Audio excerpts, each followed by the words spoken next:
જાડેશ્વર ખાતે આવેલા ગાયત્રી મંદિર અલખધામ ખાતે શ્રી 1008 મહામંડલેશ્વર સ્વામી અલખગીરીજી સાનિધ્યમાં આશીર્વાદથી ભવ્ય નર્મદા જયંતીની ઉજવણી કરવામાં આવનાર છે અને જેમાં વિવિધ કાર્યક્રમોનું આયોજન પણ કર્યું હતું।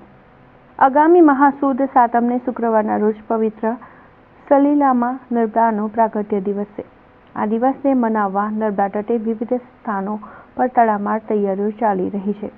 ભરૂચના જાડેશ્વર ખાતે આવેલ પ્રસિદ્ધ વિશ્વ ગાયત્રી મંદિર અલખધામ ખાતે નર્મદા જયંતિ નિમિત્તે ગાયત્રી મહાપુરાણ કથા સપ્તાહ પૂર્વજથી જ વિવિધ ધાર્મિક કાર્યક્રમોની ઉજવણી ચાલી રહી છે।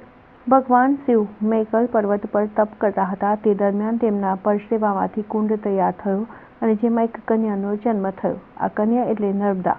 આ દિવસ હતો અને મહાસુદ સાતમ નર્મદાના જન્મથી જ તેનો પ્રવાહ મધુરવ સાથે વહેતો થયો હતો એટલે જ તેને રેવા પણ કહે છે।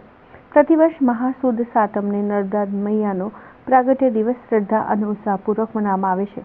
ભરૂચમાં પણ દર વર્ષે નર્મદા જયંતિ શ્રદ્ધાપૂર્વક ઉજવાય છે।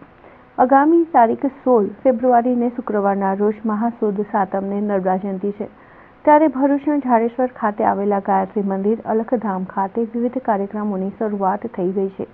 8 ફેબ્રુઆરીથી ગાયત્રી મંદિર ખાતે શ્રી ગાયત્રી મહાપુરાણ કથા ચાલી રહી છે જેમાં શ્રી મહંત માતા સત્યાનંદ ગિરિજીના મુખે ગાયત્રી મહાપુરાણ કથાનો મહિમાનું ગાન થઈ રહ્યું છે। કથા દરમિયાન સંધ્યાકાળે નર્મદાની ભવ્ય આરતી થાય છે જેમાં મોટી સંખ્યામાં શ્રદ્ધાળુઓ જોડાય છે। મહાસુદ સાતમને શુક્રવારના રોજ નર્મદા જયંતિ નિમિત્તે 1.25 લાખ દીવડાની આરતી સાથે નર્મદા પૂજન કરવામાં આવશે તથા ભવ્ય આતિશબાજી સાથે ભવ્ય અન્નકૂટ સહિત માતાજીને 1000 ચુનરી પણ અર્પણ કરવામાં આવશે। આ અવસરે મહાપ્રસાદનું પણ આયોજન કરવામાં આવ્યું છે। આવનાર 16 ફેબ્રુઆરીના રોજ સાંજે 5 કલાકે ભવ્ય નર્મદા જયંતિની કેક કાપીને ઉજવણી કરવામાં આવનાર છે।